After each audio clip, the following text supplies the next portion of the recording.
I've been working a lot, spending a lot of time working out on post. I have a security business. I think I pointed that out last time. I have a security company, and we've been so slammed that I've been having to work too, and work has finally slowed down. But for about, I get 9 months, it was just nothing but just work.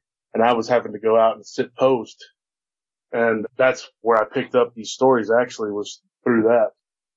So you have to sit in the dark all alone on post, knowing all these stories about dog men. Yeah. Yep. And and it could be, that's nerve wracking. It can be, yeah, you're right. Oh, I'll bet it can be nerve wracking.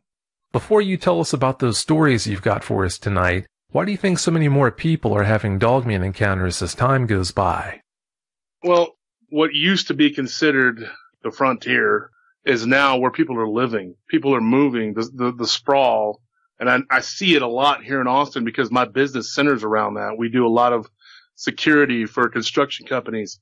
And so I think that the urban sprawl is contributing to the sightings, because where people used to go hunting and fishing is now where people are living.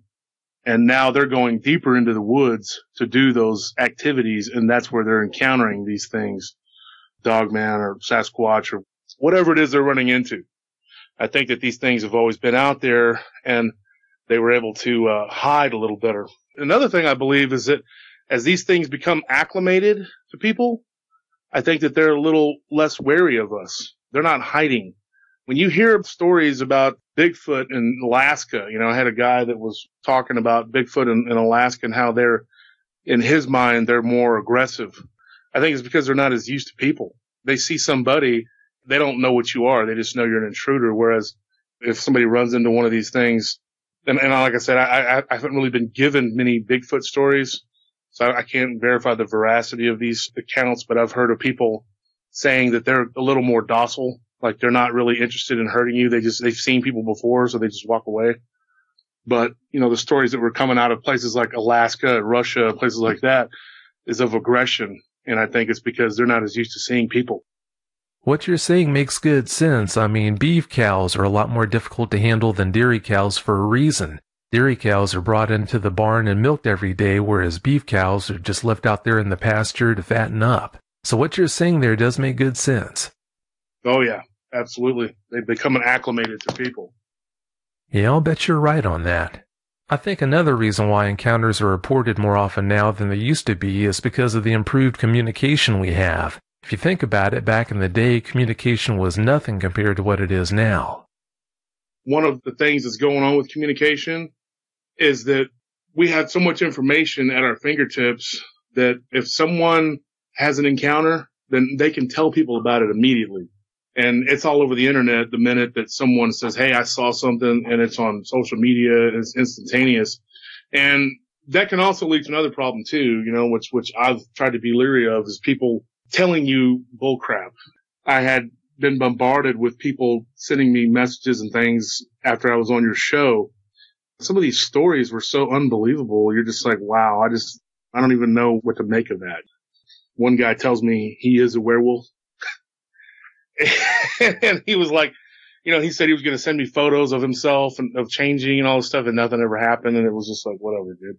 It creates a platform, I think, for charlatans too. People that are just trying to catch attention or whatever. Yeah, I guess like anything, you have good things you take away from it as well as bad things. But I can tell you, I definitely don't want to go back to the way communication used to be 20 years ago. Oh, absolutely. I'm agreeing with you on that. I don't think that I would have ever been able to come to terms with what happened to me fully. Because I feel like when I went on your show the first time that I exercised that demon, to actually be able to sit there and speak about it. We had just talked about, me and you, about getting anxiety when you talk about your encounter. I don't really feel the same way when I talk about other people's encounters. It's a lot easier for me because I didn't live through their experience. It's not as tangible for me. What happened to me was like, I know that happened to me. Oh, sure, yeah, that's to be expected. If you're sitting there talking about an encounter you had personally, of course that's going to be a lot more difficult for you to do than to sit there and talk about someone else's encounter. Well, Josh, you've got a load of dogman encounters to tell us about tonight, so please start with whichever one you want to and take it from there. Okay, here's what happened. When I was working, I worked for a large company that builds homes in and around the Austin area. I can't give the name of it, of course, but it's a client of ours, and they have a lot of contractors that work for them. Working for these companies, we're there late at night. We get there in the early evening, and we're there all night, and we're there till the morning. And most of the contractors arrive before we leave. So you get to know the people that work there, and you become friends with them, a lot of them. If you're doing your job, usually they like that you're there and you guard their stuff. They can leave their stuff there. They know that it's not going to get stolen. And we have a pretty good track record. We've worked for a lot of big companies. And so I got to be friends with a few of these contractors, and that's how I met the people that I'm going to talk about today. These stories were given to me back in like June, but I haven't had a chance to scratch my head, much less get in touch with you to tell you, hey, I got some information. And at the time, I like to hear people's encounters, any kind of paranormal encounters, whether it's ghosts or anything. I'll listen to somebody talk about that, and sometimes I guess I can be steering the conversation that way just to see if I can find something from somebody that knows about something that may have happened to them. But this particular gentleman that I'm going to talk about, we became friends. And the reason that me and him began to talk about this subject is because he heard me listening to your show. I was listening to your show one morning, and he came in. He was standing outside talking to the guy that does the sod. This guy that I'm going to tell you about, I'm going to call him Jerry, and I'm going to call him Hernandez. That's not his real name, but I told him that I have permission to tell his stories, but I don't really want to say his real name because I don't want people harassing him or going onto his property. When I was listening to your show, he came up to me and we started talking, and your show was playing, and I work so much that I have to work out on post. So when I'm out in the post, a lot of times I'll take my kettlebells and my weights and I'll be out there lifting. I usually wait until right before dawn to do it. So I was out there lifting, and it sounds kind of silly, but you have to stay in shape. So anyways, he comes up to me and he starts BSing with me like he always does. The show was playing and there was one of your guests. I'm not going to mention it, whatever, but he was listening. He kind of started listening and he goes, what is she talking about? And I said, it's a show called, and for a minute there, I thought this guy's he's going to think I'm crazy. You know what I mean? Like I didn't want to start, I didn't start going, hey, yeah, I saw something and did you see anything? That's not how it happened. It just kind of happened naturally. And I told him, I said, what's a show? It's called Dogman Encounters. And he just at first he kind of laughed, like kind of scoffed. And I thought, oh man, this dude, he already thinks this is silly. So I cut it off. No offense, Vic, but I cut the show off. And so we started talking and he's like, what is a dogman? Like, what is that? And I started to describe it to him. I said, well, what it is these people go on this show. And at that point, I didn't tell him that I'd been on your show. I said, these people go on this show and they talk about their encounters. They see these things that look like werewolves. And he's like, really? And I said, yeah, but the term has become a catch-all term for any of these creatures that people see. It's called dogman. And he's like, dogman? I said, yeah, that's what it's called. And he was like, well, that's interesting. He's like, now these dogmen, what do they look like? And I said, well, it varies. People see different versions of this, but roughly it's a werewolf. That's what it looks like, a traditional werewolf, something on two legs. At that point, he kind of snapped to, and he was like, holy, I don't want to say the curse word, but holy crap. He goes, we've been seeing these things on my property since I was a kid. And that's when I asked him, I was like, where do you live? And he's like, I live, and he told me, outside of Austin, and I'll give you the town that it's close by to, but that's as far as I'm going to go, near Wimberley. It's out by the Blanco River. It's outside of Wimberley. So anyway, he tells me they had been seeing these things for a long time. And when I asked him to elaborate further, I said, well, have you seen anything? Did you see something? He's like, yeah. He's like, I saw one time, and that was it. He's like, but my family can tell you a lot of different stories about this. Now, his family works with him. He's the foreman for his crew. They install the cabinets and do the counters and all that. And his uncle, his dad's youngest brother, he works with him. And so does his other brother, his younger brother. But they were working on a different site. And that other site I worked at periodically too. Wherever I was needed, I would fill in. Wherever I couldn't put a guard, I would do it myself. So I knew who he was talking about. Now his younger brother, I'm not going to give his name either. I'm going to call him Robert or Robbie. He had a pretty terrifying encounter. Me and you had discussed that, and I'm going to give the details about that encounter. But First, I wanted to get into what he told me. Now, at that point in time, the conversation just kind of ended. He says, "Hey, I got to get back to work, but I'll talk to you later." So he went back in and he started doing what he was doing. And I finished my sets and I went home. But the next day, I was eager to see him again. So I came in a little bit early. He was finishing up when I got there. Now, the funny thing was, I pay attention to details. Him and his uncle, they would always leave before dark. Now, a lot of these workers, these contractors, the drywallers, whatever, they'll stay and they'll work past dark. But he was always packed up and ready to go by dark. So I got there early and I started shooting the breeze with him. And I mentioned that to him. I said, "Hey, you about to leave?" And he said, "Yeah, I'm about to take off." And I said, "Why do you always leave before dark?" And he kind of smiled and he goes, "Man, let me tell you, I don't stay any of these job sites after dark." He's like, "We're out in the country right now. I just don't trust it." And so when I questioned him about it, I kind of lead it into it. I said, "Does this pertain to that thing that we were talking about?" And he's like, yeah, I guess. I said, what happened to you? Do you mind telling me? And he kind of looked at me and he goes, "Man, you think I was crazy." And I said, "Look, I was listening to that show." I opened up to him and I said, "Look, I had an encounter myself with one of these things." And he's like, "Mentiroso," that means liar in Spanish. And I said, No. I said, "For real." I said, "I'll tell you what happened to me if you have a little bit of time." And he goes, "Yeah." So he went and sat down on the tailgate and we started bull crapping. And one of his guys was with him and they were standing there. And he said, "Are you going to tell him about this thing that happened to you?" And he goes, "Well, I'm going to hear his story first." So I said, "All right." Started talking to him and I told him about my encounter. Looked him dead in his eye and told him everything that had happened to me. And I told him that I had heard a lot of stories over the years from people who have had similar encounters with these things.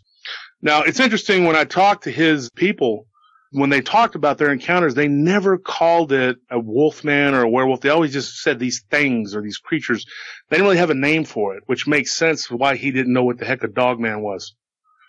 Because I guess not everybody is as interested as we are in finding the truth about what these things are. They're just like, hey, they're on our property. That's just the reality they deal with.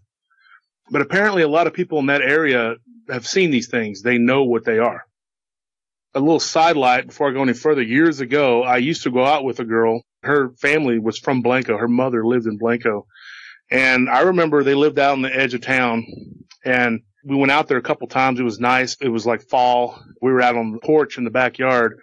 And right before dark, they just got up and everybody went inside. And I was like, that's kind of odd. And I remember asking her mother, is there a reason why everybody just packed up and went in? She goes, "Oh, we just don't hang out after dark outside." She's like, "There's prowlers." And I'm like, prowlers?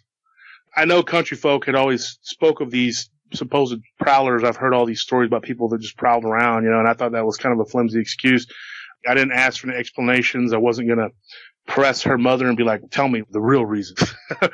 But looking back on that, I always thought that was odd. So anyways, I don't know if that has anything to do with this, but it's in the same region. So I'm thinking, who knows? Maybe there is something to this. I know I've heard a lot of stories in that region about ghosts and a lot of different activity. There's a place called Devil's Backbone. It's been on Unsolved Mysteries. Basically, a lot of people talking about their encounters with spirits.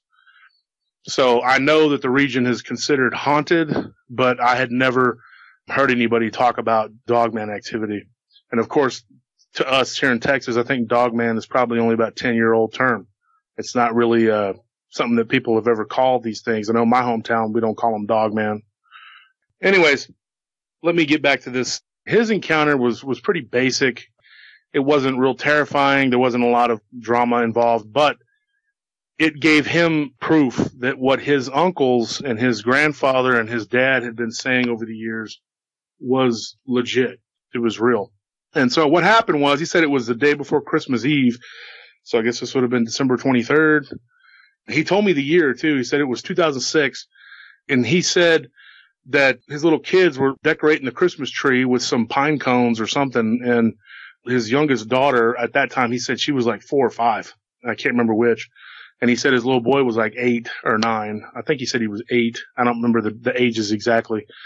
Anyways, he said that the little girl and the little boy were looking out the window, and the little boy says, "Look, Daddy, a bunny." And he thought, oh, that's odd, a bunny, middle of winter, that's not normal. So he went outside and he looked and he thought maybe there was like a bunny rabbit that had come out of its burrow or something. So anyway, he came outside to look and he looked down and he didn't see anything, and the little girl started crying. He didn't know why she was crying, and to this day, he still says he doesn't really know if it was what she was looking at made her cry or if it was his expression. You know how little kids will follow the parent and the parent will make an expression and the child will cry or whatever. But he said she started bawling. And so he picked her up, and when he picked her up and he got her right there in his arms, he looked straight ahead. That's when he saw this thing that was halfway behind the tree, and it had his arm around the tree, that it came out from behind the tree. And he said, I saw it clear as day. And he said this tree was about 60 yards from the house, and it was just standing there looking right at him.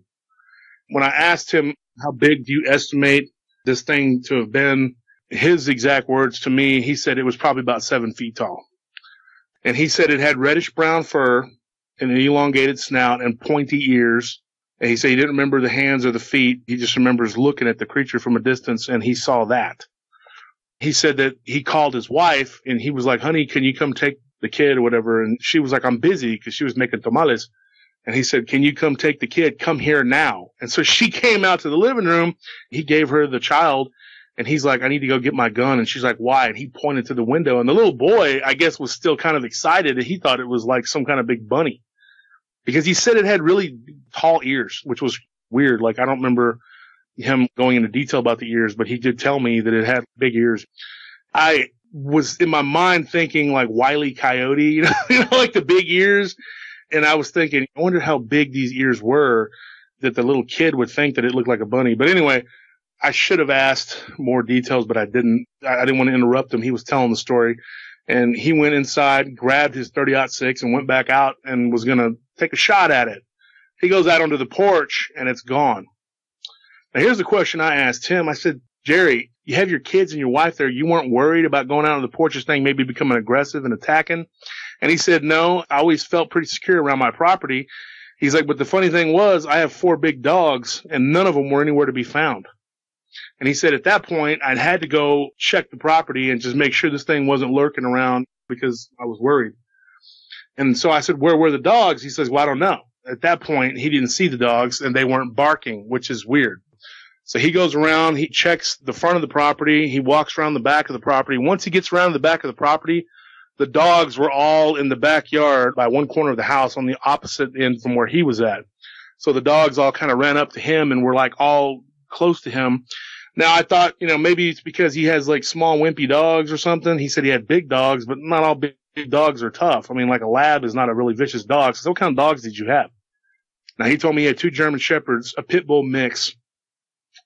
Yeah. And I'm thinking they're all big dogs. They're all pretty tough dogs. He said I had a pretty tough mutt. He was just mixed up.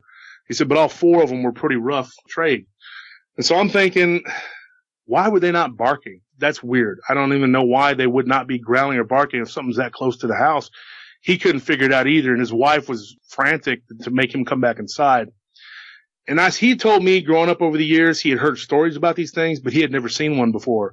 Now that was his sole encounter, because he did tell me that was the only thing that he had ever seen, was that one particular creature. And I told him, I said, wow, that's a crazy story. And he said, but he goes, my family has seen these things. He goes, I grew up hearing stories about these things. And he goes, and until my brother had his encounter, I always just kind of thought it was just stories they told us to scare us, to keep us safe, come inside when it's dark. But, most country people, they're not afraid of the dark, and they don't go inside when it's dark. They're not worried about the boogeyman. They live out in the country. They're used to seeing bobcats, coyotes, coy wolves, whatever. I mean, just me on post, I've seen bobcats and I've seen coyotes and all kinds of manner of animals, big old bucks.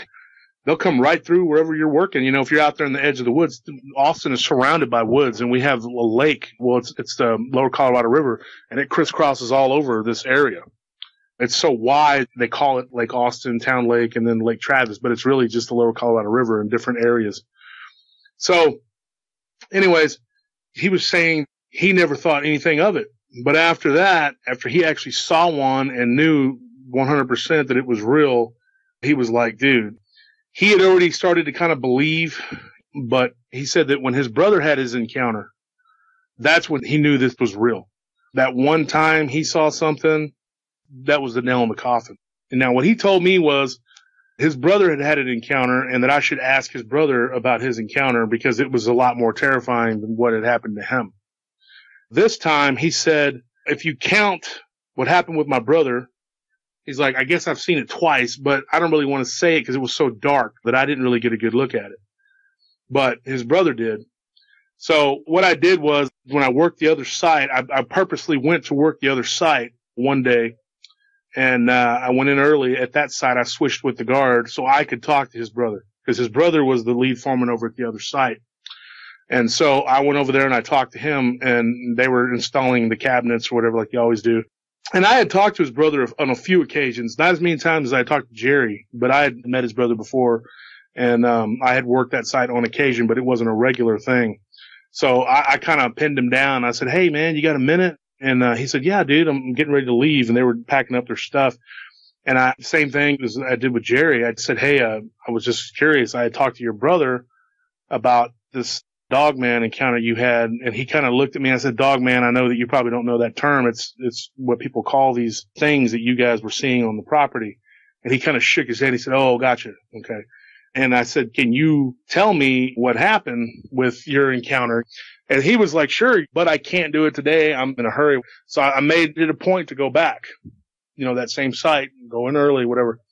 So the next time I saw him, he actually had a friend with him the next day. And I guess this guy was a guy that worked with him off and on or whatever. And he was also a neighbor who actually that neighbor, his name is Shane. That's what I'm going to call him. It was actually his family's property. And I guess Jerry and his brother Robbie's grandfather actually worked on that property for Shane's great-grandfather, if you're following me. And I guess that it was all Shane's great-grandfather's property at one time. And they actually bought, I guess his grandfather he was a vaquero. He was a cowboy. He worked for them. They had a bunch of cattle out there. And he was like the lead guy for them for a long time. And I guess when they decided to partition the land off and sell it, he bought a tract of that land.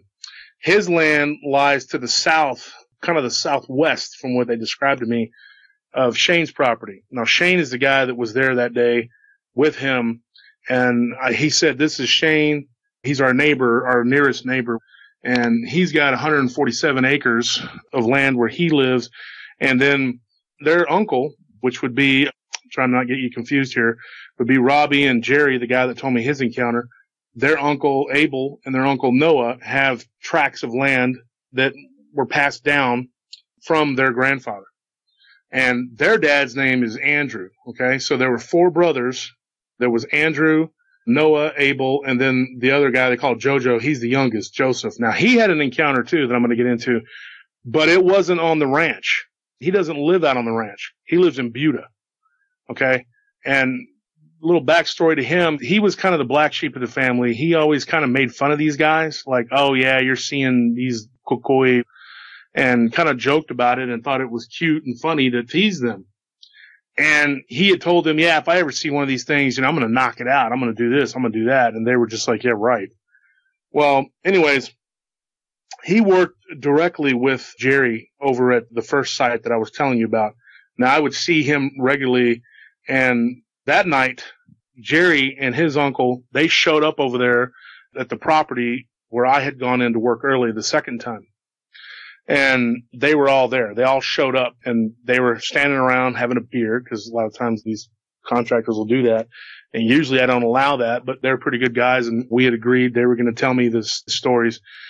So I had them all there together, and Robbie told me his story. I keep trying to make sure I say that name and not his real name. His story was really scary. Now, what happened to him, and this guy, when he was telling me this story, he looked me right in my eye. I could tell this guy wasn't lying. I mean, I guess it is possible that these guys all got together and conspired to lie to me, maybe thinking I was gullible or something, but I don't believe that. They were very sincere about it, and they were very open and honest about it. And Robbie told me that when he was 17 years old, that he was out on his four-wheeler riding around on the property. His mother was always very adamant about him coming home on time, and he said that she would always use the excuse of coming home for dinner to get him to come home before dark. and he was the youngest. He was the youngest of Andrew's sons. Okay. And that, like I said, is the four brothers, and their dad was the one that bought the property. So Jerry and Robbie and then their brother, Andre, they are all the sons of Andrew. And now Andrew would be the youngest son, or the second to youngest son of those four brothers I was telling you about. And those are all the neighbors of Shane. Okay. So if you follow that, okay, I hope everybody can follow that. Okay. So anyways, that's the back that, just to let you know. And this property is pretty big. It's well over 1,000 acres of altogether. It's pretty big. So anyways, what these guys were telling me was that each one of them had something like some sort of encounter. So we'll start with Robbie's encounter. He was out on his ATV. He rode out to a stand that they had that they would use to hunt hogs. And in Texas, everybody knows Texas, there's hogs everywhere. We have a problem with hogs. Most counties offer bounties on hogs. If you bring them a tail, like I was telling you, Vic, me and a buddy of mine were in Lockhart, and he was shooting them off of his back porch out on the edge of town. Well, out in the country, but it's still it's not far out of town.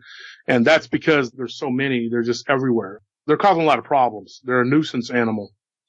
So anyways, he was telling me this story, and he said that he was in the stand hunting hogs, and his mother called. And he told her, look, I'm out here in the stand. I'm trying to kill something. He was learning how to bow hunt. So he had his bow with him. Now, he did say he had a pistol, too. So he told me, he said, I'm sitting there with my bow. For the first time, he's like, I really told my mom, look, I'll be home when I'm ready. And she got upset, and he hung up. So he sat there for a couple more hours, and right before it got dark, he said that the sun was already starting to go down in the back, the backdrop, because he was facing the west. He said that there's a lot of trees. It's kind of like a hollow. There's a lot of trees there, and there's like a little clearing. And he said that he saw something, the bushes start to move, and he saw something. He thought that, first he said he thought it dropped down out of a tree. And then he thought, well, that can't be right. But then he said that it was kind of creeping around behind some bushes. And he thought he saw the silhouette of this thing stand up. And then he thought, maybe my eyes are playing tricks on me. But then it was on all fours again. And he thought, is this a bear? And then he thought, no way, there's no bears out here, And so he had some binoculars. He said, so he lifted up the binoculars and he looked, and he said he saw what looked like an ear, like a canine ear. That's the first thing he told me. What his exact words were, a wolf's ear, but I'm assuming canine, whatever. And so he said it looked like a wolf. And he said that it went through his mind that it could be something, but then he thought there's coy wolves. Maybe that's what it is. At that time, people didn't know what a coy wolf was. These really large coyotes that look like wolves, but now we know that they're coy wolves. They're a hybrid that have reached all the way down here to Texas. So anyway, he thought, I'm going to take a shot at this thing, but it never would come out into the clearing. So he's like, me being stupid and young, I whistled at it to see if it would respond and come out into the clearing so I could take a shot at it. And he said when he did this thing, it came out into the clearing, but it stood up on two legs. And he said literally when this thing stood out in front of him, and I asked him, I said, what was the distance from you to that thing? He said it was probably, at first he said that it was about 100 yards. That's what he said at first. And then I said 100 yards. It was that far. And then he started estimating, and he said, no, it couldn't have been about 100. It could have been about 75 yards. So I'm going to assume that it was probably a pretty good distance at that point, that he had to look at it with binoculars. Maybe that's somewhere between 75 and 100 yards. That's the best distance that he could come up with, best I could come up with. And I asked him, I said, well, you've been out to that spot before, right? And he said, yeah. And I said, well, you've been out there since? And he said, no. He had never gone back out there to relive that and to see, where that, he said, I never even go to that part of the property ever. Now, this place where he was at was in the middle property. Like I said, their property is on the furthest south end of this whole tract of what used to be the Hitchens Ranch. Now, Hitchens is not their real last name. That's why but that's Shane's property. Now, that was his great-grandfather had bought that land and cleared it out, and they used it to raise cattle and sheep. Well, sheep on one side, cattle on the other. So what he told me was, it was on Noah's property. Now, Noah's property, the way it's laid out, the way they described it to me was Andrew, their dad, he had the further south property, and then there was Noah's property in the middle, and then further north and a little bit to the west was Abel's property, and then a little further west and to the north was Shane's property. Okay. Now, that's how the land was laid out. So he was technically on what was Noah's property. That was his uncle. And Noah was the oldest brother. I believe he was the oldest brother. So anyway, he was on Noah's property, and he's like, I've never been back to that part of the property ever again. I never went back. He's like, I didn't go and judge the distance. So we kind of came up with a number, maybe 7,500 yards. So this thing, he said it just started to walk toward him, and he said it was so big that the sun going down in the back behind the trees, you could still see it kind of breaking through the trees. He said it blocked out the sun. And I was like, wow, that's a big creature, from where it was standing. He said, I can't even tell you how much it weighed. It was huge. It was just gigantic. And he said that from what he saw, it was a reddish brown color. Once again, that same color. And that it was coming toward him, just walking like a man, And I said, did it kind of lurch hunched over, or was it walking straight? He said, no, just like a man would walk, swinging its arms sideways. He said the arms were long. And he said that his body was built like a bodybuilder, but it had a huge, gigantic wolf head on it. And I said, what about the legs? He's like, I didn't really notice the legs. At that time, he goes, it was just coming straight at me. I didn't see, I said, well, a lot of people report that they're backward bent legs. And he said he didn't notice that. So anyway, he's getting ready to leave. And then he's thinking, I don't know if I should try to get to my ATV and take off, and then this thing's going to follow me, or should I wait till it gets closer and try to kill it? All these things are going through his mind. And when he's telling me this story, you could tell that he was reliving this account. And I asked him a couple times if he needed to stop. I said, you need to stop or whatever, and he's like, no, I'm good. And everybody was very quiet and respectful, which, these guys are always joking around and they're always messing with each other. And I knew that they were taking it seriously too. I was watching their reactions because I wanted to make sure these guys weren't pulling my leg. So he's sitting there, he's reliving this, and I could tell that it was bothering him. And so anyway, this thing's coming toward him, and he said just then he hears a hog, like a hog snorting, and he could hear little babies like piglets. And he said at that point he had started praying. And in his mind, he says he thinks it was like a miracle, like God delivered him. I mean, like he goes, I'm not kidding, Wolf. He goes, I think that God delivered me. That was his words. I mean, he believes that, and that's fine. I respect that. I don't know what I believe about that or not, but could be just a coincidence. But anyway, a sow with little piglets came out, and he said that thing, it just kneeled down. It got down on all fours like so fast, boom, and then it just kind of like started sauntering toward the edge of the clearing. And he said that at that point he thought that thing was waiting for the sow to come out to ambush it, and so he was like, you know what, this is my chance. And he said that the shed where he was sitting was like a tin shed, so that he was going to have to open the door, and he said that the thing was going to make noise. So he started to open it, and it was like, I can't do the sound effect, but he said it made a scraping noise, and he was like, oh, no, it's going to hear that, and he said that it did. It turned its head and kind of cocked its head and kind of turned it sideways, and he said that it was like sniffing the air. And he said, oh, man, this thing is it's either going to go for me or it's going to go for those hogs. And he said at that point, it sounded like the hogs were moving away. So he thought, these hogs probably got wind of it or something, and they're booking the other direction, and it's not following them. So he just made a break for his four-wheeler, and he took off. And he started it up, and he hauled butt out of there. Now, he said that there's a short trail to get back to the main road, which leads to Noah's house. Now, he was going to try and make a break for his uncle's house. Now, he said that his uncle's house was probably about a 5-minute ride. It wouldn't be that far, but he would have to cut to get there that quickly. He was going to have to cut through a pasture. And he said that there was just a cattle guard right there that goes into that particular pasture, so he could just make a break right for it. Well, the problem was that there was this Broford bull, okay, and if you know anything about bulls, Brofords are like the meanest. What it is a heifer cow or bull that's been bred with a Brahma.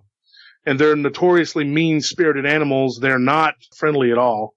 And they have a really, really nasty disposition. So anyway, he's like, I was going to have to contend with that bull. And he said, never fails. You go into that pasture, and the bull's name was Simon.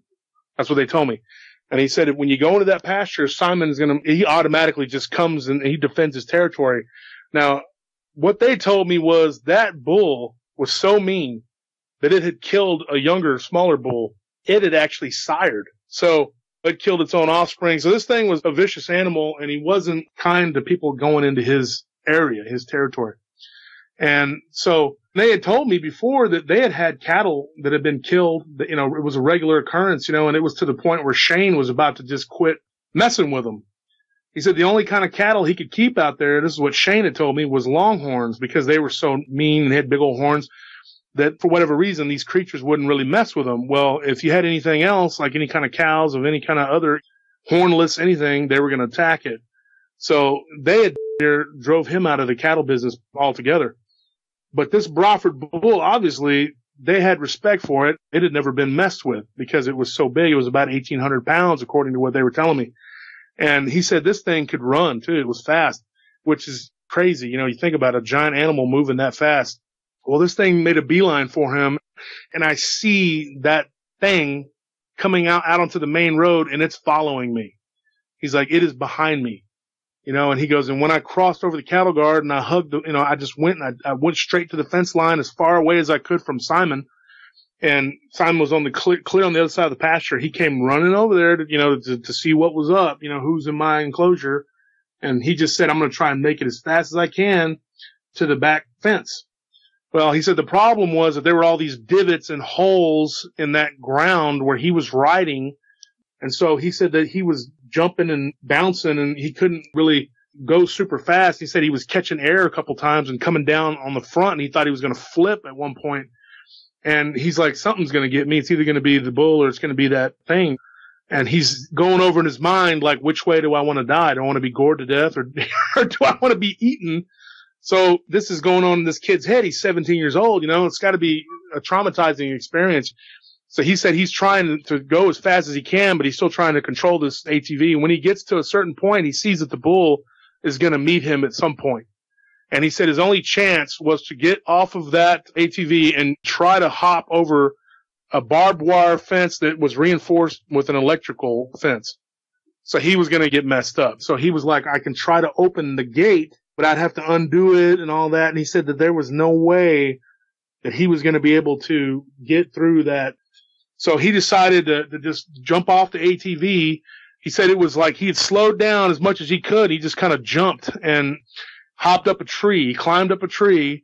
He said there was like a mid-sized oak tree, and he climbed up it, and no sooner he got halfway up, that bull was right at the base of it. So he goes, I'm looking down, and I got this bull at the base of this tree, and he goes, I don't know what to do. And he said, and I looked off in the distance, and he goes, and I could see that thing, the way he described it, which was the dog man. And he said that it had flattened itself onto the ground, and it was like you could see its back, and you could kind of see the top of the head or whatever. And he said that it was laying down, hiding in the grass at the front of the pasture.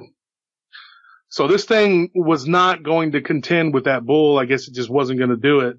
And he said that it just sat there. And he said this thing was big, really big. So that bull must have been really nasty for that thing to not try to even, whatever. He said that it just sat there. And he said that he sat there up in that tree, and he was like, where's my phone? He pulled his phone out, and his phone was dead. So there was no calling for help. There was no nothing, and he was like, I don't know what I could do. There's nothing I could do. I was just stuck. I'm just sitting in this tree. And he goes, and I told my mom basically to pound salt. So he goes, I figured nobody was coming to look for me because, they were just going to let me do what I wanted. And he said, I kept regretting telling her, she goes, I should have just left when she called me. They kept telling me that. So anyways, he's sitting up in this tree, and he says finally it gets dark. The bull's still at the base of the tree, and that thing is still crouched down, sitting there just waiting for him. And so he figured, if this bull gets tired and moves away from the tree, then I can get out of here. I can jump the fence maybe, and then that thing's probably going to come after me. And he's like, can I make it to the house? These things are going through his head. So finally, at this point, he goes, I saw some headlights coming down the road. And that's when his brother kind of jumped in. And Jerry tells me, he goes, yeah, my mom had come and got us, and we were working on my brother's truck. And they told us to go find your little brother because it's past dark and he hadn't come in yet. And so they were worried about him. And so anyways, they were kind of aggravated by that because they were like, this little turd, he didn't listen, and now we got to go get him and stop what we're doing. So they went out there to go fetch him or whatever. But the dad wasn't there, I guess. And from what they said, their dad was in town. He was with their little sister or whatever getting groceries. And their truck was not running, so they had to walk over to Noah's property.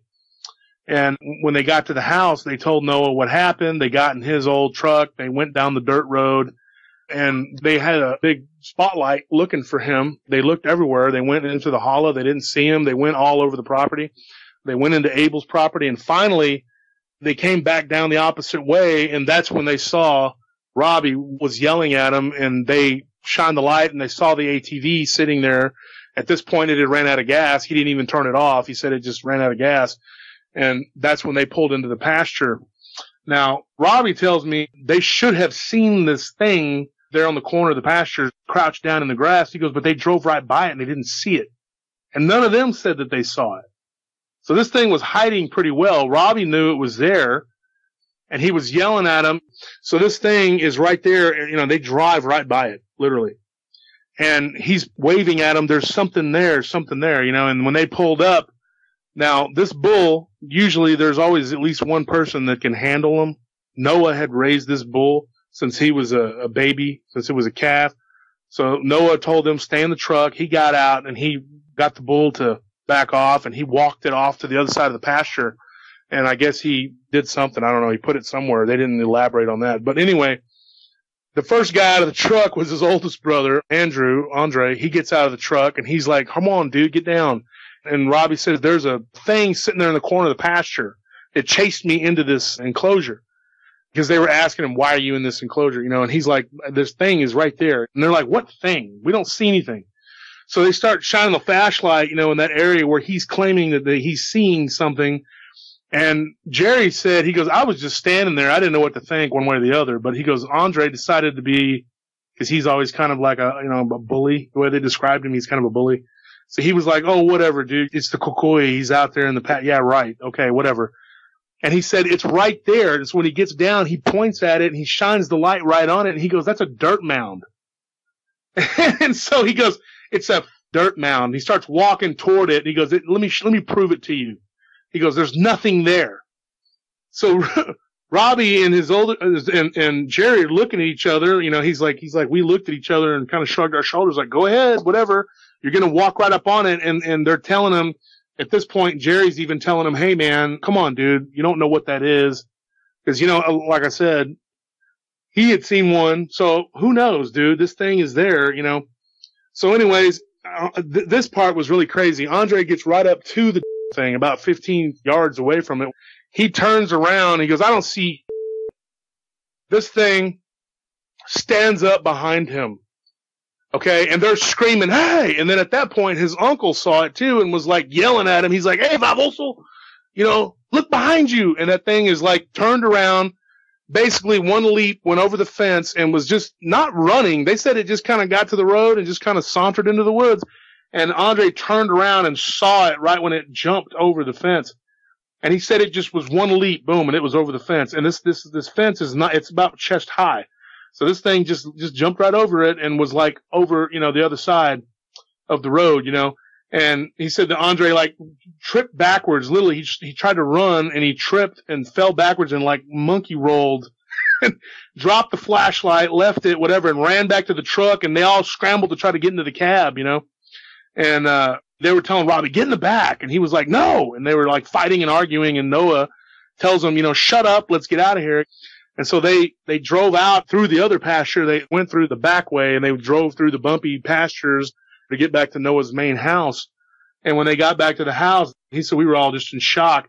Now, Jerry said from where he was standing, the angle that he had, he said, I didn't get a good look at it. He goes, I saw something stand up and it was dark, but Andre was kind of in front of it and I was on the other side of the truck.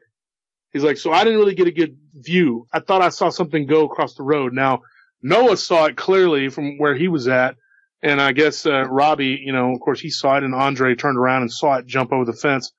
So I guess that would be considered Jerry's like second encounter or whatever.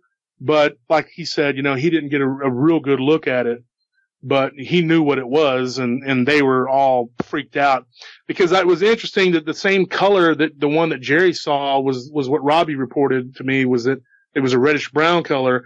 Now I'm thinking, same creature? I don't know.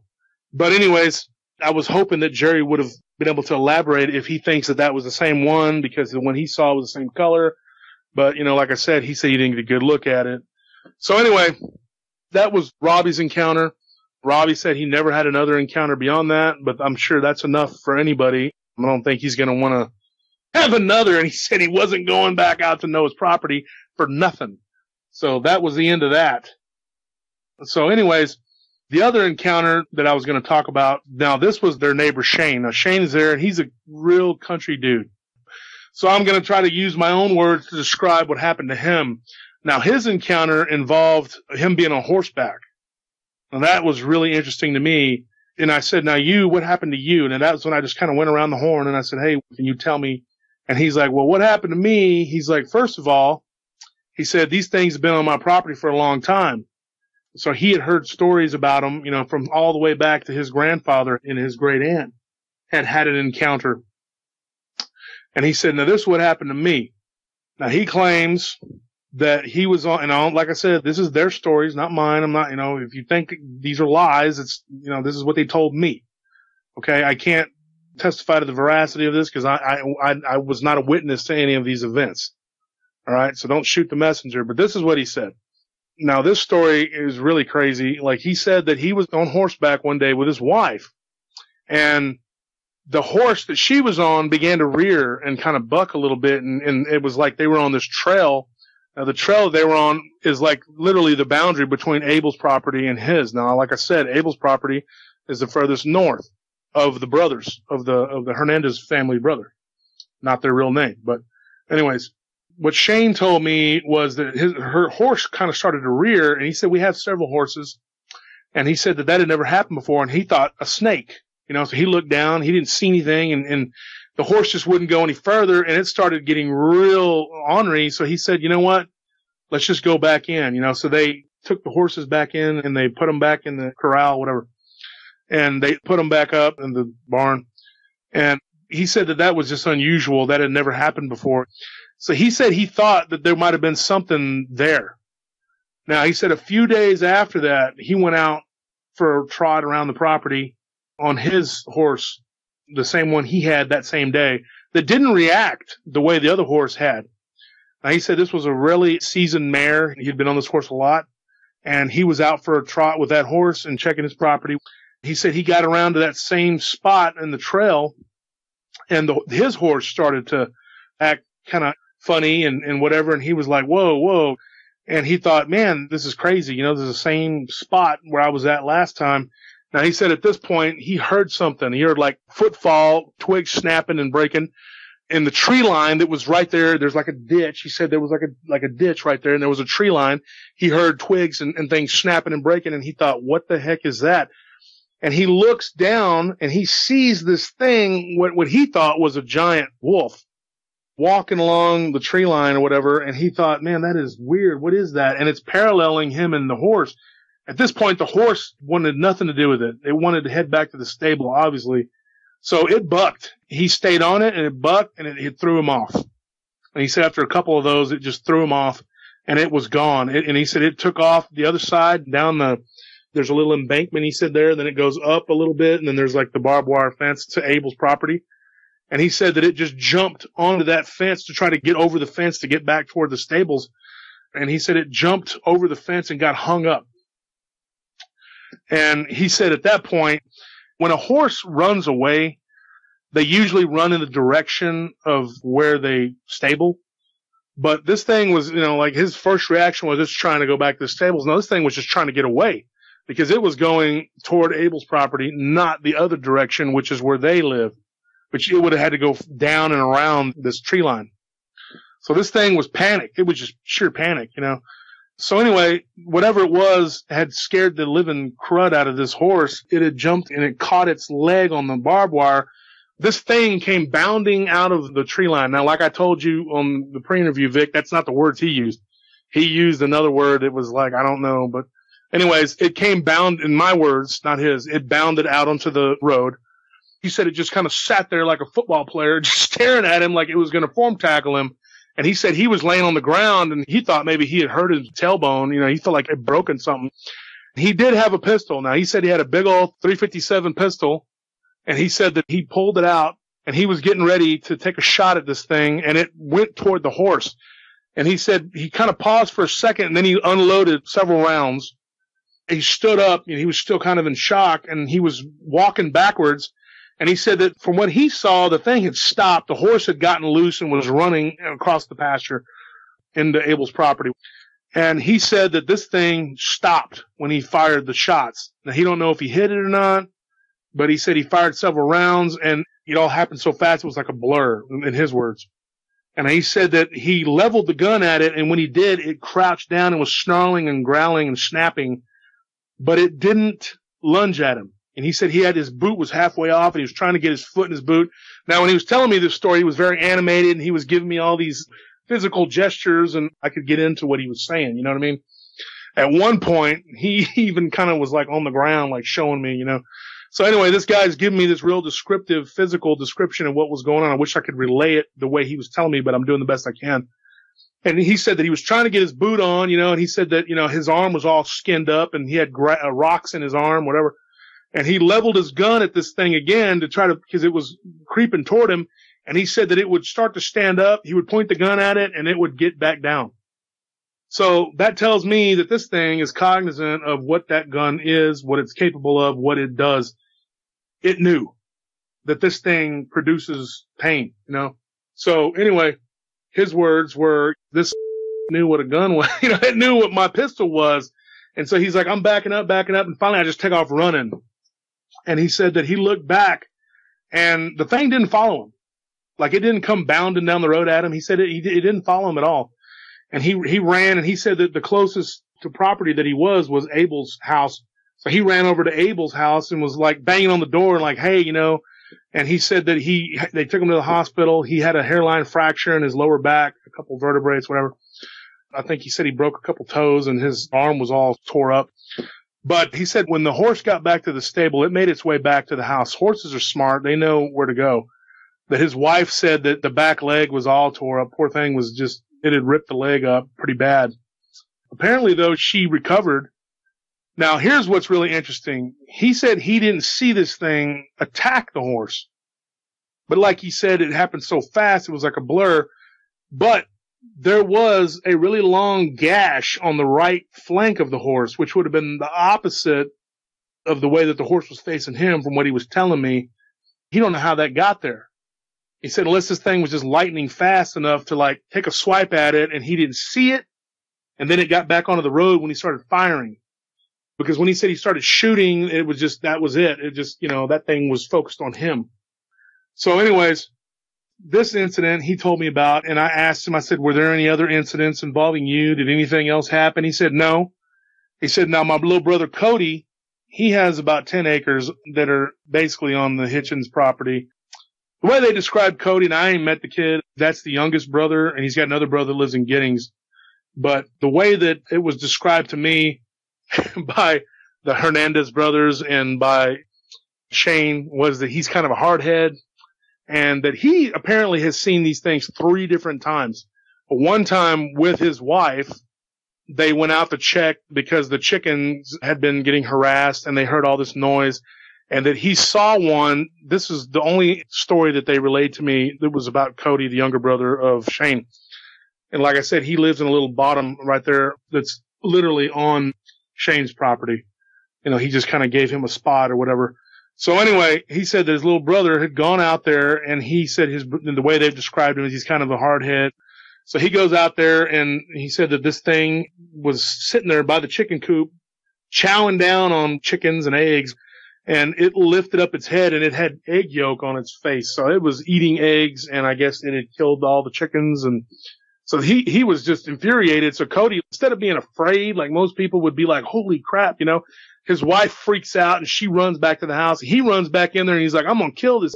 So he goes in there and he grabs his 22-250 or whatever and runs. Well, that's, you know, a deer rifle. They said a deer rifle. I'm assuming that's what it was. I don't know. But anyway, he runs back out, you know, and he's going to shoot it. At that point, I told Shane, I said, is this kid crazy? Is he got a mental problem? And they're all kind of like, yeah, he's kind of stupid. And I'm just like, that is insane. Like, I would not go back out and try to shoot something that's just right. It had just, slaughtered your animals. I understand. And he's angry. But after what these things had reportedly done to these other guys, and I asked him if Cody gave him a description of it. And he said from what he was told, and he had told him and Jerry, both of them, that its fur was gray. And he remembers that. He said it looked just like a timber wolf. That's weird. And he said, but it had these weird backward bent legs, and it was crouched down, and it had weird looking hands. That tells me, yeah, that's the telltale signs of a dog man, and that's probably what it was. But that the fur was a different color altogether, not the reddish brown color of the ones that they had encountered. This one was gray. So to me, there's definitely a population there. In my mind, that's what I'm thinking. There's a population there. It's not just one critter that's running around terrorizing these people. It's more than one. Now, there's another story that was told to me when I pushed him a little further. I told Shane, I said, you said that there were some stories growing up that you had heard. He said, well, one of the funniest ones in particular was there was a door-to-door salesman that had come out onto the property to sell, I guess, tractor supplies or something. I guess back in the day, these people would go door to door and they would try to get these country folk to buy stuff. I don't know. Anyway, he said it was a salesman, and he said he came hauling up the gravel road to the house. Now, this happened on his Aunt Myrtle's property, which is now part of, I guess, the north part of the Hitchens property. That's where her place was. But that would be his grandfather's sister, from what he told me. And she had a husband that lived on the property. And apparently, he wasn't a very nice guy. He was a drunk, and he had beat her, and he was pretty mean. And ultimately, he disappeared. Apparently, like he went out one day and just never came back, and they don't know what happened to him. Now, who knows? I know that he had mentioned that his grandfather and them didn't like the guy. And then, of course, there was an investigation. They never found a body. Maybe the dog men got him. I don't know the whole story, but I know that one time this salesman came up the road and he was honking the horn, and they come out and they're like, who is this guy? What do you want? This is broad daylight. And the guy says, I was going to try and sell you some supplies, but I just would like an escort off of your property. And he's like, what are you talking about? And he goes, when I drove through, I just saw something run across the road that looked like it weighed 800 pounds and it was hairy. Can you please just get me off this property? And so the dude was like, they're looking at each other like, is this guy crazy? Well, the thing was, his Aunt Myrtle had told her husband that she had had a problem when she was younger, that she had seen these things. And apparently this uncle of theirs this guy she had married, he had seen them too, but he was like one of those people that was in denial about it. And he had all kinds of explanations about it, like people that have, there'll be a haunting or something, and one person will be like, well, I saw this, and the other person's like, I just saw shadows. I don't know what that was. You know what I mean? So apparently, I guess from what I could deduce, that's what this guy was just a diehard. He wasn't gonna, and like I said, he drank and he hit her, so who knows what kind of person he was other than just a villain, I guess. So anyways, he told the guy, he's like, well, I ain't gonna do for you, and she's like, oh, come on, Hank, or whatever, whatever his name was, something like that. And she's like, just give him an escort out of here.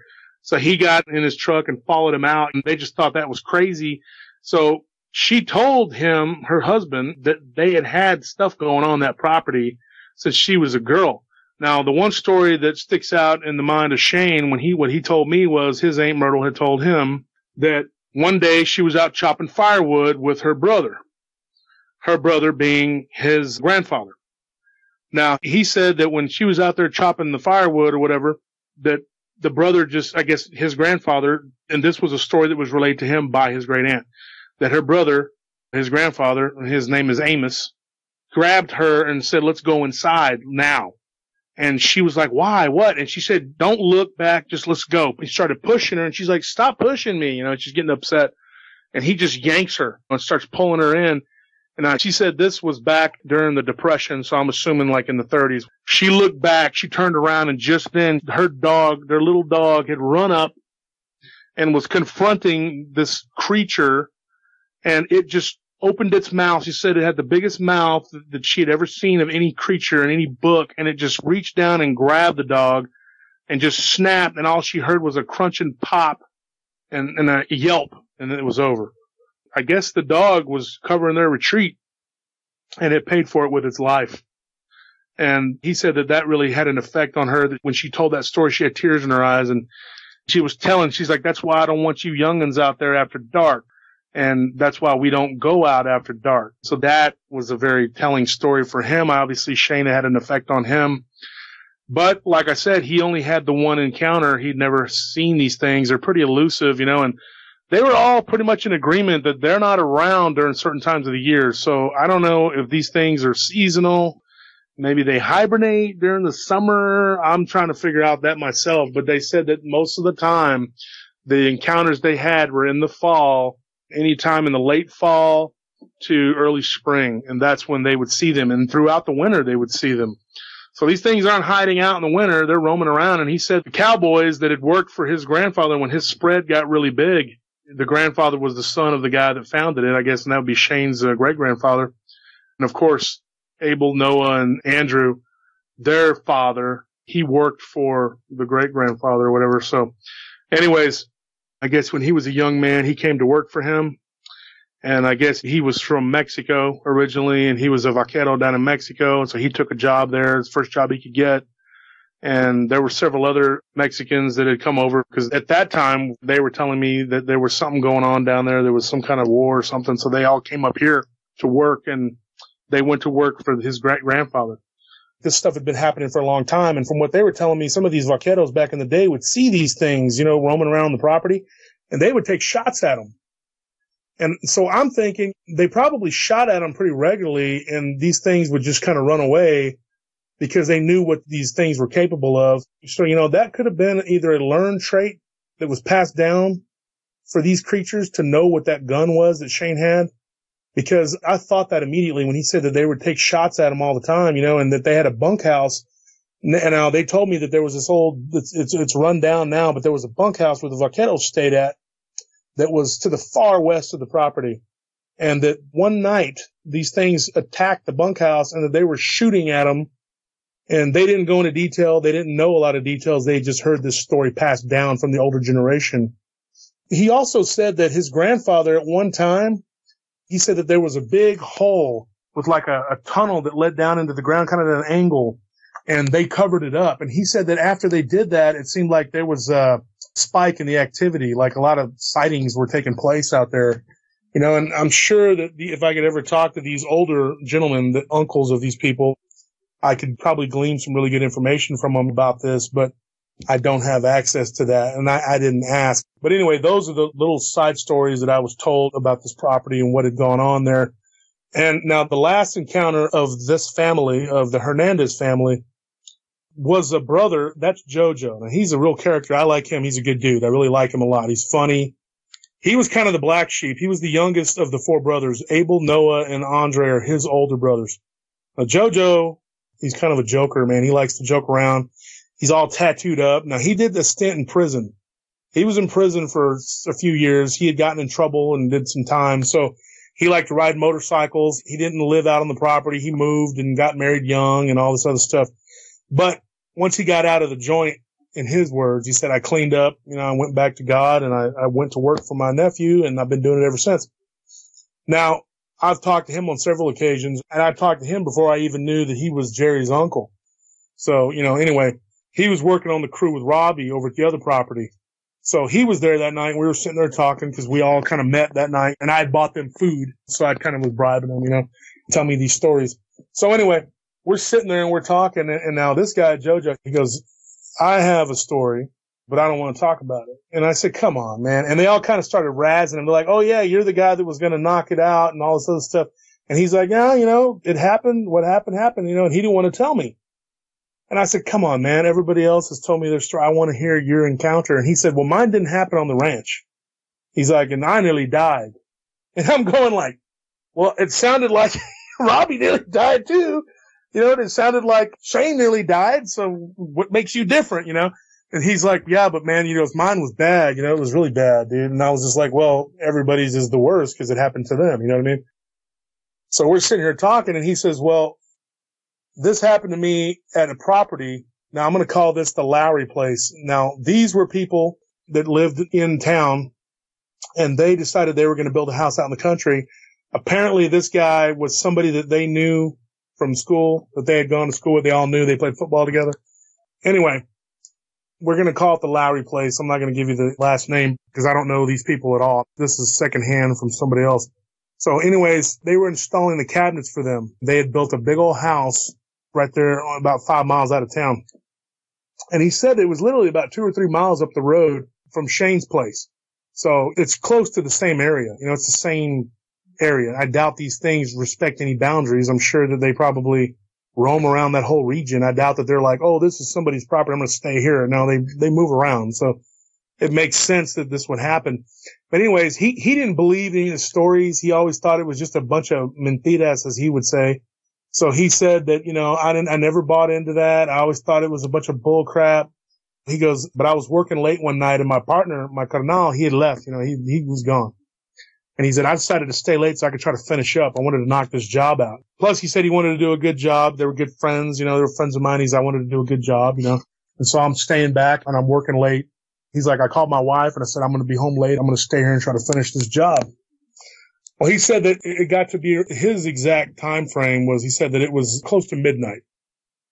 So he had been there pretty late. And he said that he thought at one point, he thought he had seen something move towards one of the back windows earlier, right after dusk. But he's like, my eyes were playing tricks on me. But then he said around midnight, he said he clearly saw something move by one of the windows near the kitchen where he was working. And he said, oh no, at that point, he goes, I knew I saw something. And so this thing was lurking around, you know. And he said he turned the music off and he sat there for a minute just frozen like, what am I going to do? What the heck am I going to do? And he said all these thoughts were going through my mind like maybe this is what these people were talking about. And then he said maybe it's a Bigfoot. You know, he said it was obviously on 2 legs. So he didn't know what it was, but he knows he saw it. But he didn't get a good look at it because the lights were on the inside and it was pitch dark outside. So he says he walked to the front door and he locked it just because his instinct just to lock the door. And then he said just then he heard something walk up onto the step right there in front of the front door. And at this point, he's like, whoa, am I imagining this? Is this really happening? I know how that feeling is, having had my own encounter. You're thinking that at first, like, what is this? When he was telling me, it was the same thing when Robert was telling me his story. It was like, it was an emotional ride for him. You know what I mean? I could see it and everybody was quiet and we were listening. When everybody would tell their side of whatever happened, everybody was trying to be respectful. There wasn't anybody joking around and playing around, and that's what I'm saying. These guys always do that. They like to razz people.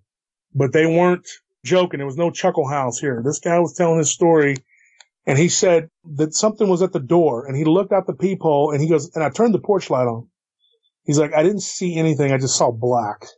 And he said that that's not correct, because with the porch light on, he should have been able to see his truck. He said his truck wasn't but like 10, 12 yards from the house where he was parked right there, you know.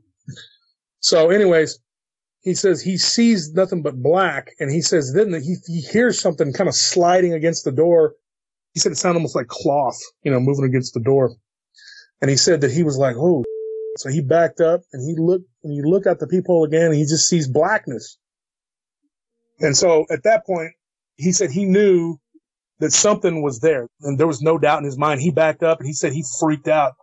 And he said that this thing kind of bumped against the door again, and he heard a grunt. Then he said that at that point, he noticed the door to the garage was wide open, and the garage door was wide open. So he looks out. He doesn't see anything out in the driveway. So he closes the door, and he locks it for what good that was going to do him. So he says, I'm standing there, and I'm frozen. He goes, I don't know what to do. He goes, and I had a gun, but it was in the truck. He said, then he heard something in the garage, and he was like, oh, no, this thing is in the garage. And he's telling me this, and he's like, I don't know what to do, man. I'm frozen. I don't know what to do. And he said that, you know, it's going through his mind that he goes, what a fool that I was, you know, to believe that I could deal with something like this. He's like, I was terrified, dude. I mean, he goes, I ain't gonna lie, I was terrified. And so he said he was standing there, and he heard it sniffing around and growling, like a grunting, growling noise. And he said that it banged up against the door to the garage, like it went straight for the door. The doorknob kind of moved a little bit. He said it jiggled. Now I said, did it turn it, or did it kind of just jiggle it? And he said, because I've talked to people who had said that this thing, that they turned the doorknob, you know what I mean? And he said, no, it didn't turn what I noticed, but I'm pretty sure It just kind of jiggled it. And he goes, but then again, I was so scared. So who knows? So anyways, he books out the front door. He just makes a split-second decision. He's going to bail. He's going to head for his truck because this thing bangs on the door again. And at this point, it was cracked. The door was cracking. So he ran out the front door. He said that he turned and the garage was right there. He looked into the garage because he heard a loud bang, pop, crack. And the thing had, I guess, it had gotten into the house.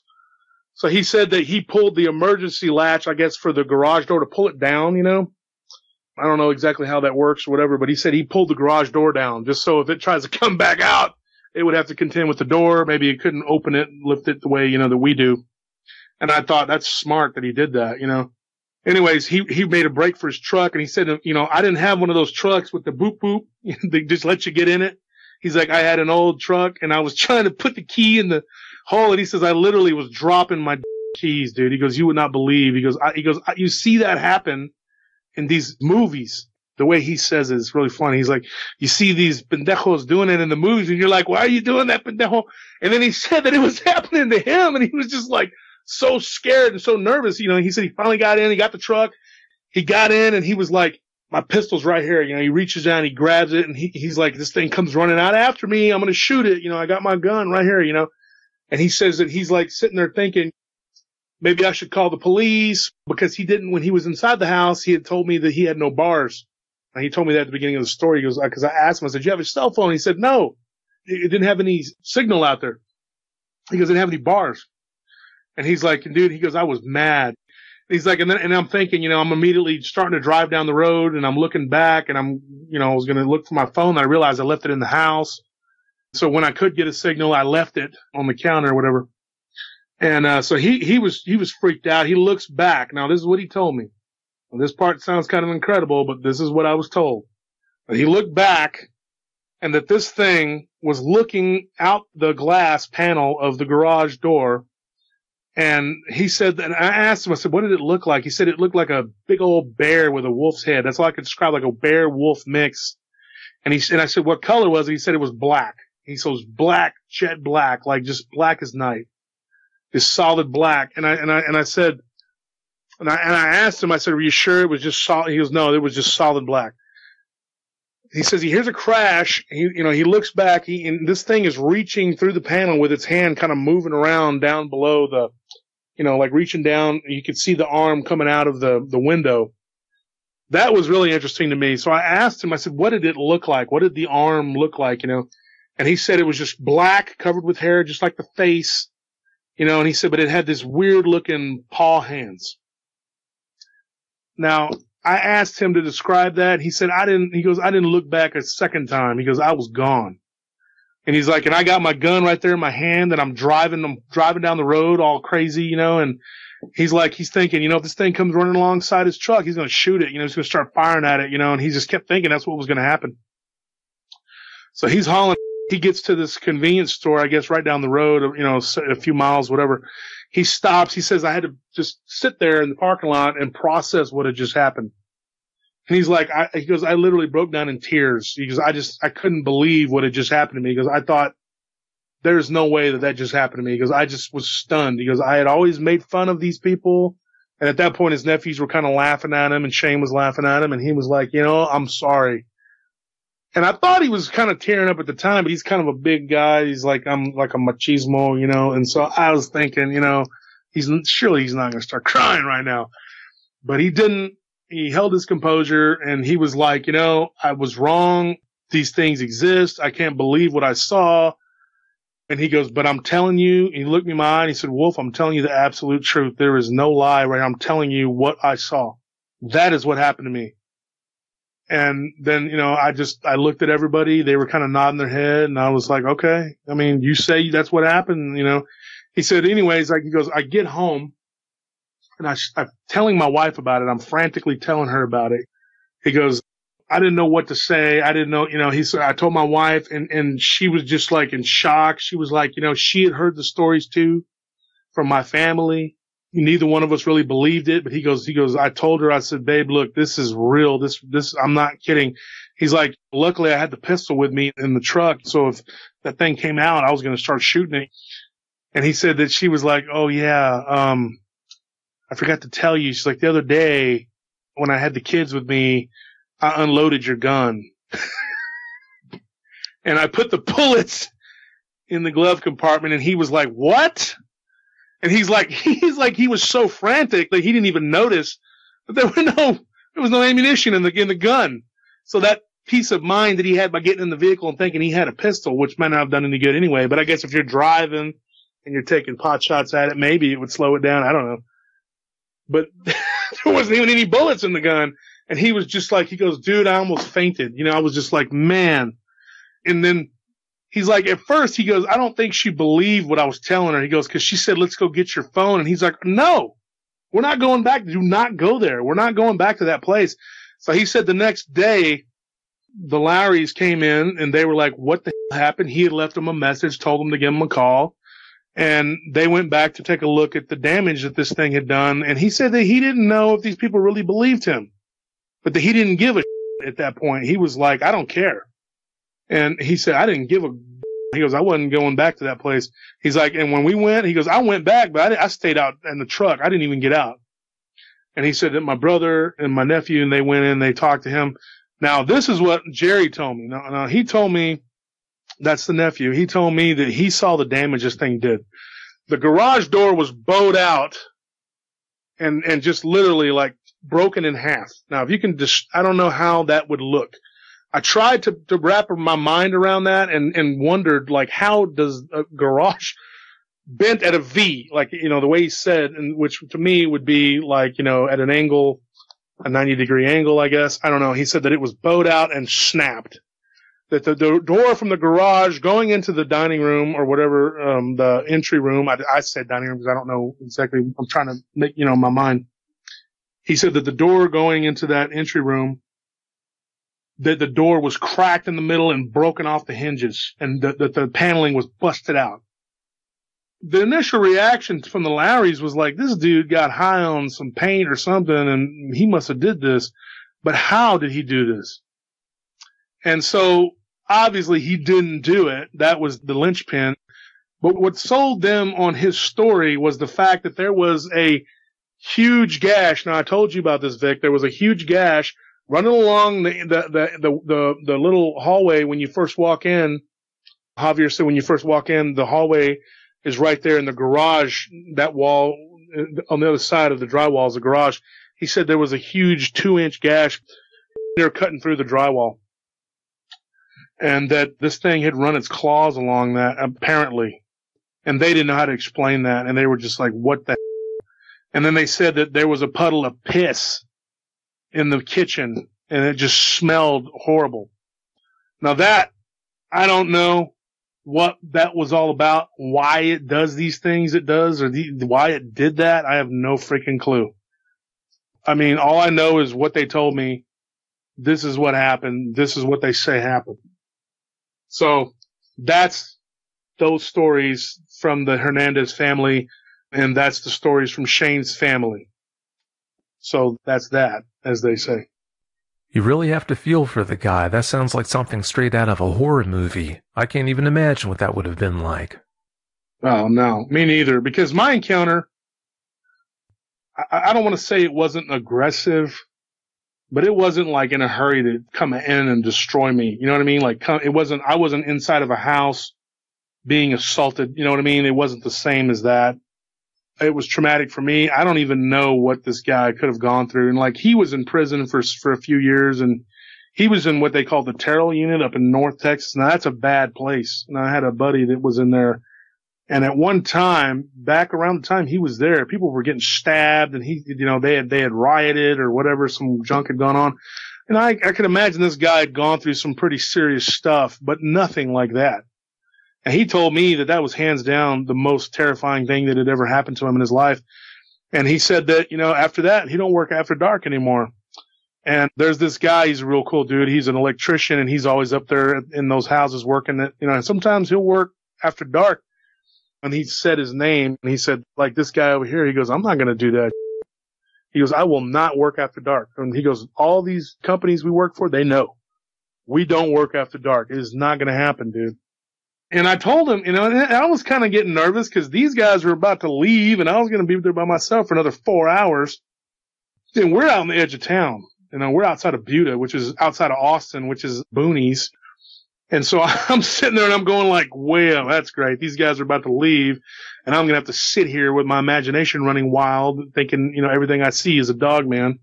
And like I said, I'm 6 foot, almost 6'4", and I weigh 400 pounds and I'm very muscular. I'm a big dude. I mean, I'm a fighter. I've always been a fighter, but I've never kidded myself into believing that I could fight one of these things or that I would have any chance at all.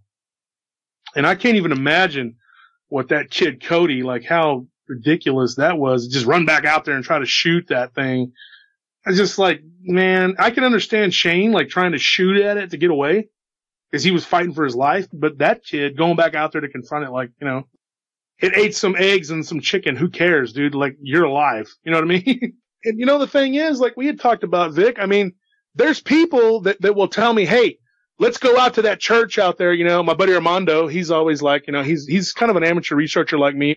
He wants to research this. He wants to go out there and visit with these people on the ranch. I told him I could introduce them to them if they're willing to talk to them. They could tell him the stories, whatever.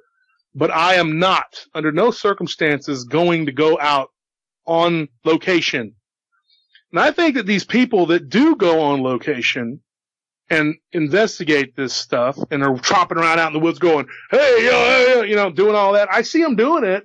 And some of these guys I've corresponded with and I respect them, some of them, but I think they're crazy. And I think the only reason that they're doing that is because they're trying to believe it themselves because they haven't seen it. Now, if you've seen it and this thing is in your face and it is absolutely there, it is a tangible corporeal being and it's there. There is no more in your lifetime, if you're a normal, sane person, going hunting and I'm not saying that people that come out and they talk about this, that they're lying, but I always find it hard to just wrap my mind around somebody that's like, I still go out in the woods all the time. I've seen them 3 times and I'm willing to go back out there. And I'm like, what? What are these people? That's just either you are the bravest person that I know, or you're just not grasping the gravity of the situation. I don't know how to describe that, Vic. I mean, I can't wrap my mind around it. After what happened to me, the rest of my life, it's been no hunting, no hiking. I don't really even like sitting posts out on the edge of town, but I do it because I have to. This company was paying us 2,000 hours at $19 an hour. Yeah, you got to do what you got to do, but I'm not going to do it for the fun of it. I'm not going to do it because it seems cool or I want to know because I already know. So when somebody tells me their stories, and like I said, I've been told a lot of stories. I had a girl that told me a story she was from Serbia. We had talked about that, but it seemed like it was more of like a phantom type entity. I'm not saying that it didn't happen. It just seemed really like it was crazy. And plus this person was messaging me. I wasn't listening to her tell me, and I wasn't able to look at these people, look at her in the eye like I did these people, and they were being very descriptive with their hands and telling me the story. And that's why I believe it, because, none of them were laughing and making fun. It was serious business. When they decided to tell me everything, it was like, this is what happened. And then they took off, and it was like, well, see you later. Hate to be you by yourself out here in the woods. Yeah. I actually had the guy come in early that night for me. I did. I called him up and I was like, where are you at? He's like, I'm not up to be there for 2 hours. I said, come on, get in here and relieve me. I'm not a coward. Vic, I'm not a coward. I'm not. But I know what you're up against. After having been in this for some time, Josh, I've come to the conclusion that you can't really rule out the possibility of someone doing something just because it doesn't make sense. I don't understand why he would go back out, but maybe to him it made good sense. I don't know. Yeah, absolutely. There was one other encounter. The guy's name is Jaime. He works for that company, but this was unrelated to the Hernandez family or Shane's family. This was completely a separate incident, and I was told this encounter way back in the winter. Would you like me to tell that story too? Please do. Okay.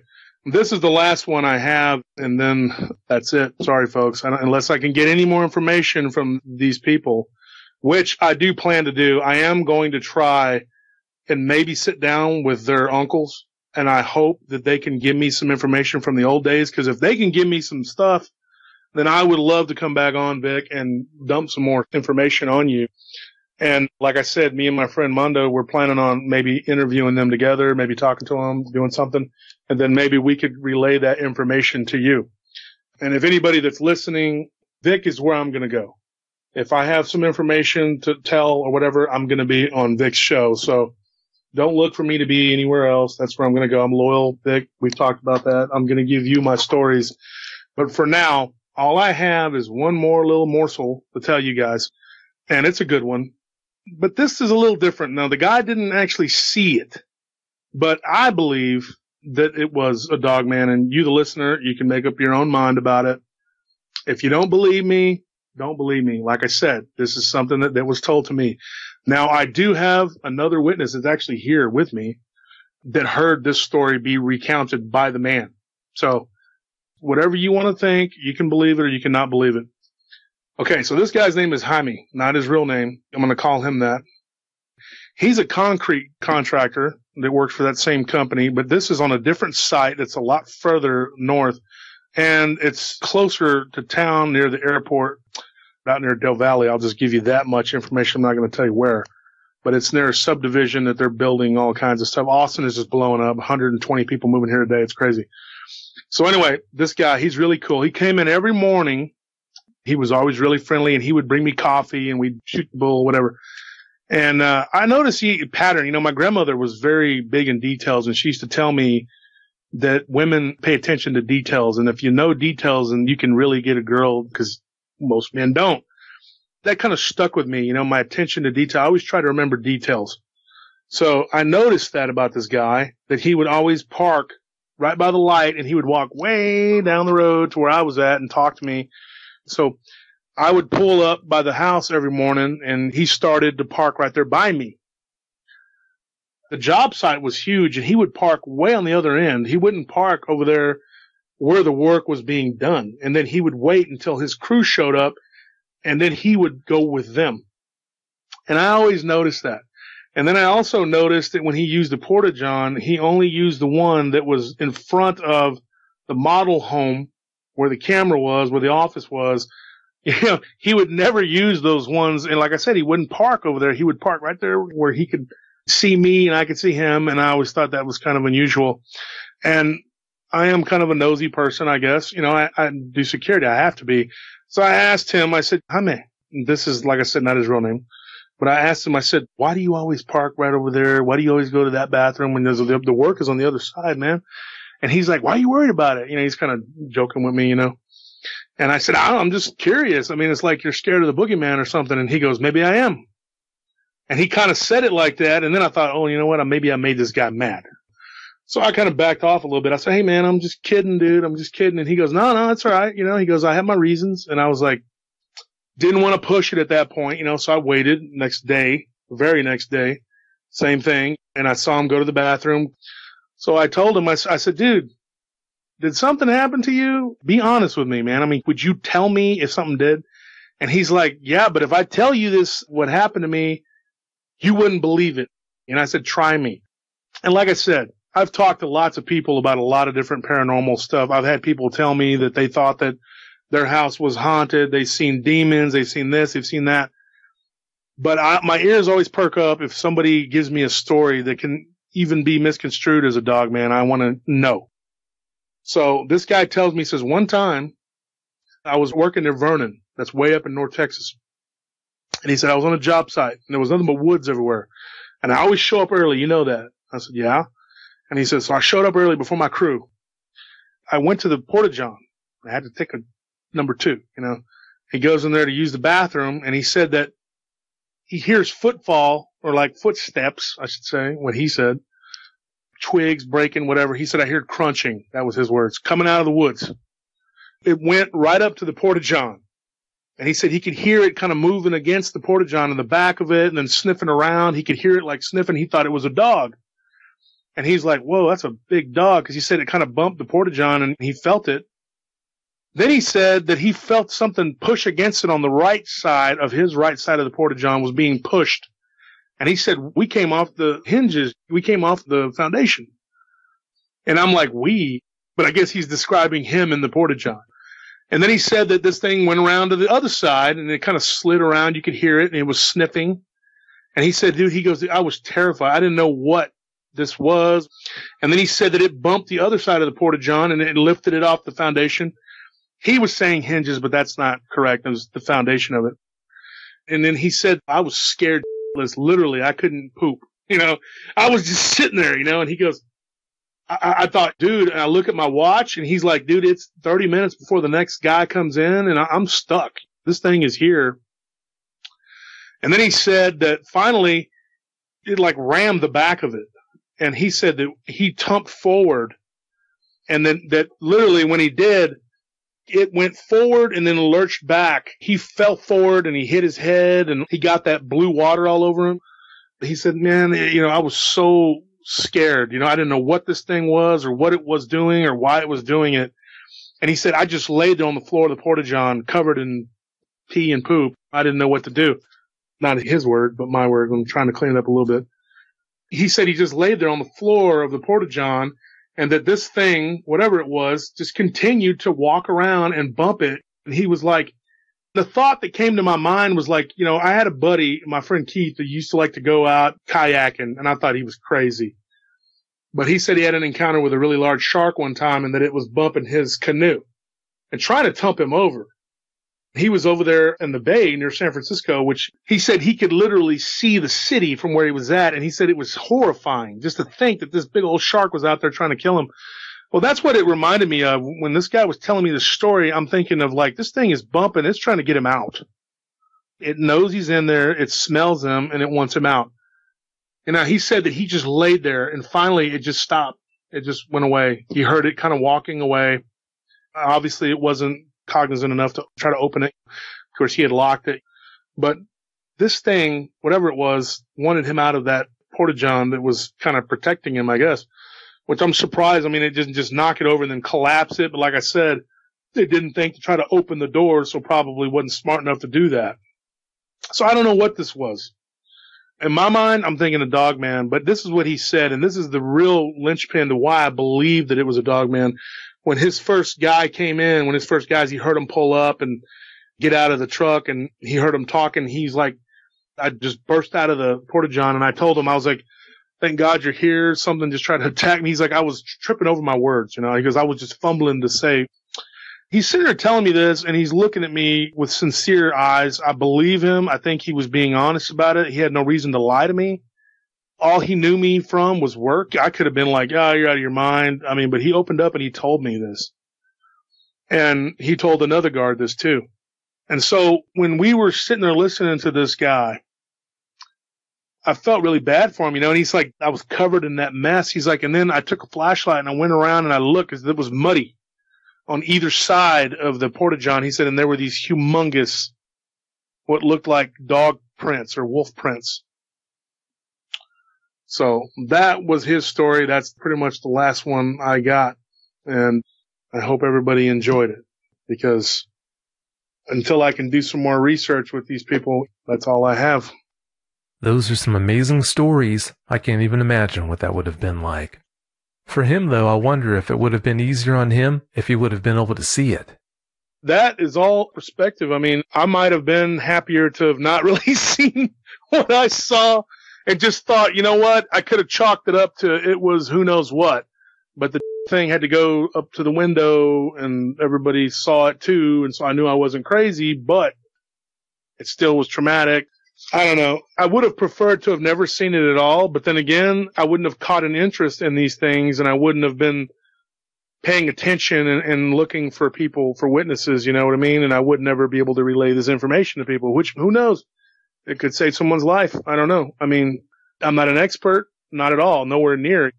But I would strongly suggest to people not to go out looking for these things, not to try to confront these things because missing 411. I mean, that's it's just people go missing, all this stuff. Like we were talking about the LBL.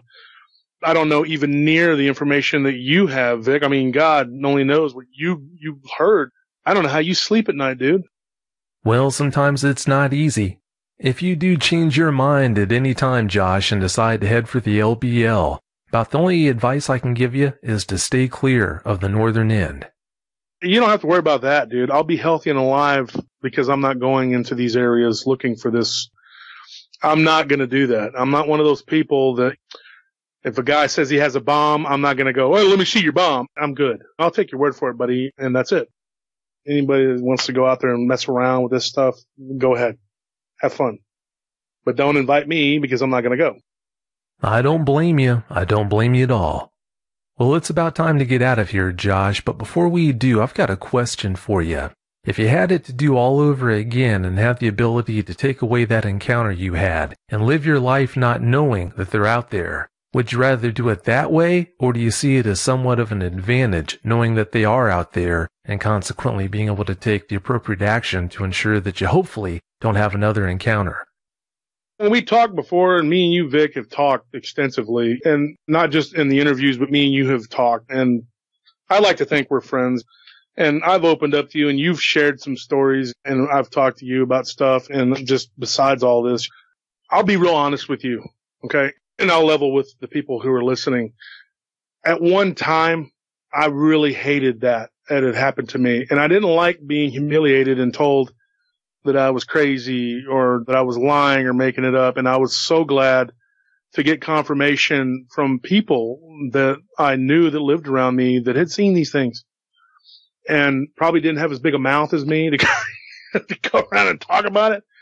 And like I said, it gave me my nickname. It's pretty much become a part of who I am. It's not really who I am, but it's a part of who I am. And I like to think that it happened for a reason. You know, and I'm not going to say, well, I'm special. That's why it happened to me. No, because it's happened to quite a few people.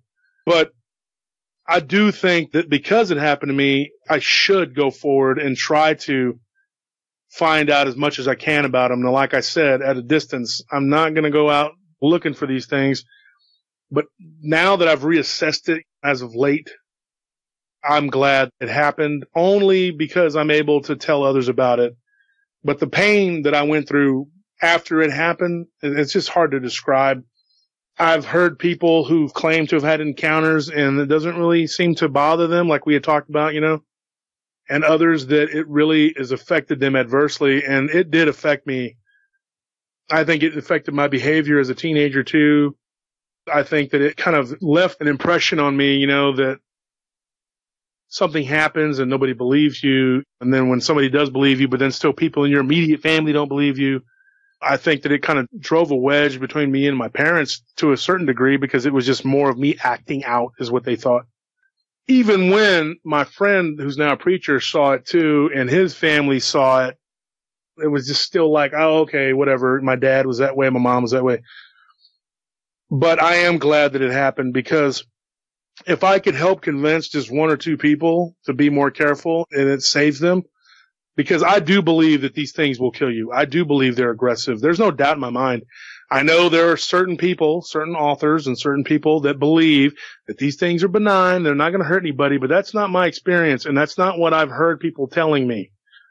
I think the Hernandez family and the Hitchens family would beg to differ with these people about how aggressive these things can be. And I don't believe for a second that they're friendly. I believe that they're corporeal, they're real flesh and blood beings, and I think that they will kill you. I think that they're predatory. I don't know what they are. They might be evolved something or another, but they will kill you. That's my absolute positive belief. And so therefore I don't go into areas where I think that they may be. And that could be anywhere because like in the ocean, like we talked about, sharks go everywhere. They're in the water everywhere you go. You go in the ocean, you could get attacked. You could get killed. A day of fun and frolicking at the beach could end up in you dying. You know, it's probably not going to happen, but it could. You could go out in the woods and you're probably not going to see a dogman, but you could. Yeah, the woods isn't the zoo. There are no bars out there. If you go out there, you're up against whatever's out there and what it might decide to do to you. Absolutely. And you're at its mercy, dude. That's the thing. And I don't like being vulnerable. I don't like feeling vulnerable, physically vulnerable. That's the linchpin of it. If I'm in the city and I'm doing whatever, people don't scare me. You know, I'll beat the crap out of a person. You know what I mean? I don't care. But one of those things? No way, dude. I mean, no way. I mean, you hear those stories and you're like, I just can't wrap my mind around it. People like Shane's brother running back out there with a gun. You know what? You keep that up and you'll be a victim. Yeah, that is pretty hard to understand. Well, Josh, thank you so much for coming back on the show and telling us all these stories. I really appreciate it. Thanks so much for your time. No problem. Anytime, Vic. Like I said, I got some stories. I'm coming to you. And we'll do it again if I can get some more information. Hopefully it won't take a whole year for me to get back to you. I'm going to see what I can do, but hopefully. You know, as soon as you have those stories ready, all you need to do is to let me know. We'll get it all set up and have you come back on. I'd love to have you come back. Absolutely. It was a pleasure for me too. Thanks again so much and have a great night. And you too, Vic. Thanks. Bye. Bye.